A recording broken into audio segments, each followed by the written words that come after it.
l'ensemble des lois qui s'imposent au paiement des impôts et taxes. Quand on parle de la fiscalité, on voit des impôts et taxes. L'impôt, c'est un prélèvement pécuniaire perçu par la voie de l'autorité à titre définitif, sans contrepartie visible en vue de la couverture des charges publiques. Nous avons deux sortes d'impôts.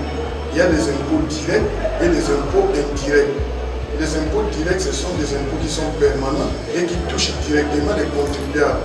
On peut aussi dire que les impôts directs, c'est l'ensemble des impôts réels et cédulaires. Quand on parle des impôts réels, ce sont des impôts qui touchent les biens. Parmi ces impôts, nous avons l'impôt foncier, l'impôt sur les véhicules et l'impôt sur la superficie des concessions minières. Quand on parle des impôts cellulaires, ce sont des impôts qui touchent les revenus. Les revenus en fiscalité, ça constitue un enrichissement. Parmi ces impôts sur les revenus, nous avons l'impôt sur les revenus locatifs, l'impôt professionnel sur les bénéfices ou l'impôt sur les bénéfices et profits, l'impôt professionnel sur la rémunération, l'impôt mobilier et l'impôt sur les profits des professions libérales. Les impôts réels et les impôts cellulaires forment ce qu'on appelle des impôts directs. Quand on parle des impôts indirects, ce sont des impôts qui ne sont pas permanents et ne touchent pas directement les contribuables. Et ça frappe les contribuables au moment des dépenses de la consommation. Et quand on parle des impôts indirects en allemand, ce sont des impôts qui sont assis sur la consommation. Là, nous retrouvons les droits des douanes, les droits d'accise et la TVA. Quant à la TVA à l'intérieur et la TVA à l'importation. La TVA à l'importation, ça frappe les marchandises à l'entrée et à la sortie des frontières. C'est au niveau des droits des douanes. Et la TVA à l'intérieur, c'est au niveau de la DGI. Et puis l'élément majeur qui bloque la fiscalité congolaise, c'est la fraude fiscale. La fraude fiscale, il n'y a pas une définition exacte pour la fraude fiscale. Mais nous nous référons à la définition de Mel et Beltram.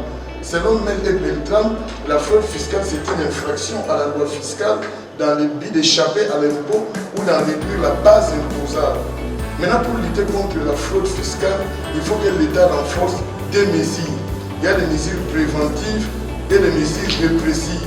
Parmi les mesures préventives, nous avons le renforcement des contrôles, le paiement régulier des salaires, la motivation des agents et la collaboration. Parmi les mesures répressives, il y a les amendes et pénalités et mettre les gens en prison. Mais ce qui nous préoccupe dans toutes ces mesures, c'est le contrôle fiscal. Nous avons plusieurs mesures préventives, mais c'est le contrôle fiscal qui nous intéresse. Le contrôle fiscal, c'est quoi? Le contrôle fiscal, c'est l'opération par laquelle l'administration fiscale va consulter les éléments de la déclaration faite par les redevables et la comptabilité de l'entreprise. Dans le contrôle fiscal, nous avons 5 étapes. Première étape, c'est l'exercice du droit de vérification. Deuxième étape, c'est l'exercice du droit de communication. Troisième étape, c'est l'exercice du droit d'enquête. Quatrième étape, c'est l'exercice du droit de visite. Et cinquième étape, c'est l'exercice du droit de saisie. Parmi ces étapes, c'est les droits de vérification qui nous intéressent. Parce que dans les droits de vérification, il y a la vérification, il y a deux étapes. Il y a la vérification proprement dite et la taxation d'office. Quand on parle de vérification proprement dite, là nous retrouvons 6 étapes. Il y a la vérification ponctuelle, il y a la vérification générale, la vérification sur pièce, la vérification sur place, la vérification inopinée et la vérification avec avis préalable. Quand on parle de la vérification ponctuelle, on voit le contrôle d'un seul impôt sur toute l'étendue du territoire national. Comme je viens de le dire tout à l'heure, il y a les impôts directs et les impôts indirects. Dans les impôts directs, il y a les impôts réels et les impôts cellulaires. Si nous voulons faire la vérification ponctuelle, c'est question de faire le contrôle d'un seul impôt, soit de faire le contrôle de l'impôt foncier sur toute l'étendue du territoire national. Et la situation doit se faire en équipe. C'est ce qui manque à l'État congolais. On va contrôler quelles sont les parcelles qui sont assujetties à l'impôt. C'est-à-dire nous avons combien de nombre de parcelles pour contrôler parcelle par parcelle. Si nous voulons contrôler l'impôt sur les revenus locatifs, nous avons combien de maisons de locataires par province et dans chaque province par quartier et dans chaque quartier par commune et dans chaque commune par parcelle et dans cette parcelle il y a combien de locataires et l'État va accumuler beaucoup d'argent. C'est ça la vérification ponctuelle d'un seul impôt sur toute l'étendue du territoire national. Et la vérification générale, ça concerne tous les impôts en un clin d'œil. Vous allez contrôler tous les impôts au même moment. C'est ça. Maintenant, pour maîtriser la vérification ponctuelle, il faut avoir la maîtrise de la comptabilité analytique, parce que la comptabilité analytique, c'est une comptabilité du détail. C'est ça les mesures. Et puis il y a la vérification sur pièce. Ça se passe au niveau de l'administration fiscale. Et dès qu'on passe, ça se passe au niveau de l'administration fiscale, cela va nous amener à la vérification sur place, au niveau de l'entreprise. Et nous passons à la vérification inopinée. Ça concerne les contrôles de tous les matériels.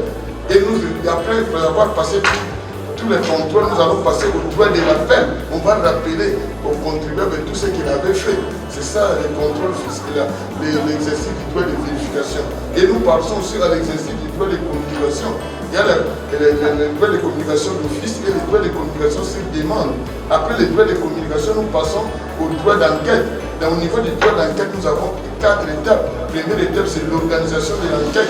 Deuxième étape, objet de l'enquête. Troisième étape, aire de l'enquête et clôture de l'enquête. À même moment, si même le droit de visite, nous avons 4 étapes. Organisation de visite, objet de visite, aire de visite et clôture de visite. L'ensemble de tout ça forme ce qu'on appelle l'exercice du droit de vérification et ou le contrôle fiscal. C'est pour cela, mais au Congo, il y a des problèmes. Quels sont ces problèmes? Plusieurs problèmes qui bloquent la bonne mobilisation des recettes fiscales en RDC. Premier problème, c'est le problème lié à la fraude, comme je viens de le dire. La fraude et l'évasion fiscale. Deuxième problème lié à l'insuffisance des contrôles. Troisième problème lié à l'insuffisance des signatures des conventions fiscales. Or, le Congo n'a que 5 conventions jusqu'à présent. Il y en a des conventions qui sont ratifiées et les autres conventions ne sont pas ratifiées. Il y a des problèmes liés aussi au retard à l'instauration de la TVA et à la formation en matière de la TVA. La TVA n'est pas bien gérée en RDC. La TVA, il n'y a pas vraiment une bonne explication pour la TVA, une bonne gestion de la TVA. C'est ça. Les problèmes liés aussi aux exonérations non encadrées. Les problèmes liés aussi à une bonne motivation des agents. Tous ces problèmes, ça bloque la bonne motivation des recettes en RDC. Les problèmes liés aussi à la politique monétaire, parce qu'il y a des rapports entre la politique monétaire, la politique fiscale et la politique budgétaire. Si la politique monétaire est mauvaise, ça va infecter la politique fiscale, parce que la politique fiscale, ce sont des décisions prises par l'État en matière des impôts et taxes. Quant à la politique monétaire, quand on parle de la politique monétaire, c'est la lutte contre l'inflation.